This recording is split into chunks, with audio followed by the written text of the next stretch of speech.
Wih, ada kabar heboh nih soal hubungan Indonesia sama Amerika Serikat. Baru aja ada kesepakatan dagang bersejarah yang diteken, yang katanya sih bisa mengubah banyak hal. Tapi, pertanyaannya, apa ini beneran jadi awal era baru yang untung buat kita? Atau justru ini cuma awal dari drama yang super ribet? Oke, kita langsung aja ke pertanyaan paling penting ya kan. Apa deal ini artinya iPhone, laptop, atau barang-barang lain dari Amerika harganya bakal jadi lebih murah? Atau justru sebaliknya, ini adalah tiket emas buat produk-produk lokal kita buat ngerajain pasar Amerika? Yuk kita kupas tuntas bareng-bareng. Oke, kita masuk ke babak pertama. Gebrakan dagang raksasa. Nah, perlu kita ingat, ini tuh bukan sekedar perjanjian biasa loh. Ini adalah puncak dari negosiasi yang alot banget dan penuh strategi tingkat tinggi. Jadi, kesepakatan ini tuh nggak datang tiba-tiba. Ini hasil lobby tingkat dewa antara para pemimpin kita dan Amerika. Perundingan yang udah jalan lama banget akhirnya nemuin titik terang yang katanya sih sama-sama untung. Dan ini dia nih jantung dari kesepakatannya. Coba deh lihat angkanya. Gila kan? Sebelumnya, produk kita itu kalau masuk Amerika kena tarif yang nyekek banget, sampai 32%. Tapi setelah negosiasi, tarif itu anjlok jadi 19%, bahkan beberapa produk bisa masuk dengan tarif 0%. Ini penurunan yang luar biasa banget. Angka-angka tadi kedengerannya keren banget kan?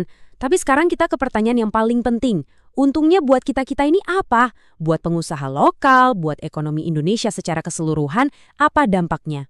Ini dia nih, angka saktinya, 0%. Dan ini bukan cuma angka ya, ini tuh ibaratnya lampu hijau raksasa, sebuah kesempatan emas buat produk-produk Indonesia biar bisa bersaing di pasar terbesar di dunia. Terus, produk-produk jagoan kita apa aja nih yang dapat karpet merah ini? Wah, banyak banget. Mulai dari minyak sawit, kopi, kakao, rempah-rempah kebanggaan kita, sampai komponen elektronik dan tekstil. Bayangin aja, semua produk ini bisa masuk ke pasar Amerika tanpa kena bea masuk sama sekali. Jelas ini keuntungan yang dahsyat banget. Kerennya lagi, ini bukan cuma buat perusahaan gede doang. Buat teman-teman UMKM, ini juga berita super bagus. Kenapa? Soalnya banyak produk dari Amerika yang tarifnya jadi nol itu adalah bahan baku dan komponen industri. Artinya, biaya produksi bisa ditekan, jadi produk lokal kita bisa makin kompetitif, baik di pasar dalam negeri maupun buat diekspor lagi. Tapi namanya juga kesepakatan ya, pasti ada timbal baliknya dong. Ini kan perjanjian dua arah. Sebagai gantinya, Indonesia juga berkomitmen buat beli beberapa produk dari Amerika. Contohnya energi, produk dari Boeing, sama beberapa hasil pertanian mereka. Nah, soal beli energi ini, jangan panik dulu. Pemerintah ngejelasin kalau ini bukan berarti kita jadi makin boros impor. Analoginya simpel banget.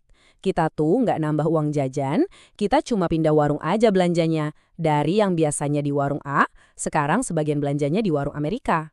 Tapi pas kita lagi seneng-senengnya nih ngerayain kemenangan diplomasi ini, tiba-tiba, jeder, ada plot twist gede banget dari Washington. Sebuah drama yang gak ada di skenario. Sumpah ini timingnya tuh kayak di film-film thriller.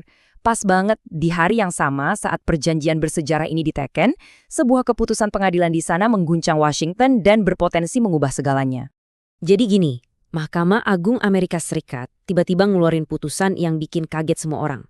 Mereka bilang kebijakan tarif global yang selama ini jadi andalan Presiden Trump itu ternyata ngelanggar konstitusi. Waduh, ibaratnya fondasi hukum buat deal kita nih langsung goyang kan? Gimana reaksi Gedung Putih? Wah, panas. Presiden Trump yang jelas-jelas kecewa langsung ngasih pernyataan pedas. Dia bilang mereka menari-nari di jalanan, tapi mereka tidak akan menari untuk waktu yang lama. Ini sinyal yang jelas banget kalau pertempuran baru akan dimulai. Coba dia lihat seberapa cepat dan kacaunya situasi ini.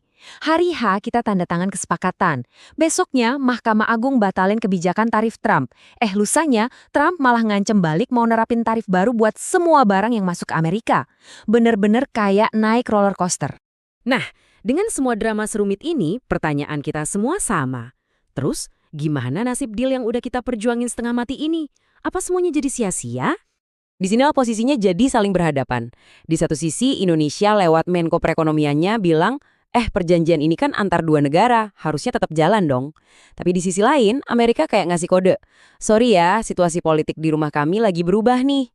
Sikap resmi dari Indonesia akhirnya keluar dari Presiden Prabowo. Intinya, kita menghormati apa yang terjadi di politik dalam negeri Amerika Serikat, tapi pada saat yang sama, kita juga siap buat menghadapi segala kemungkinan yang ada.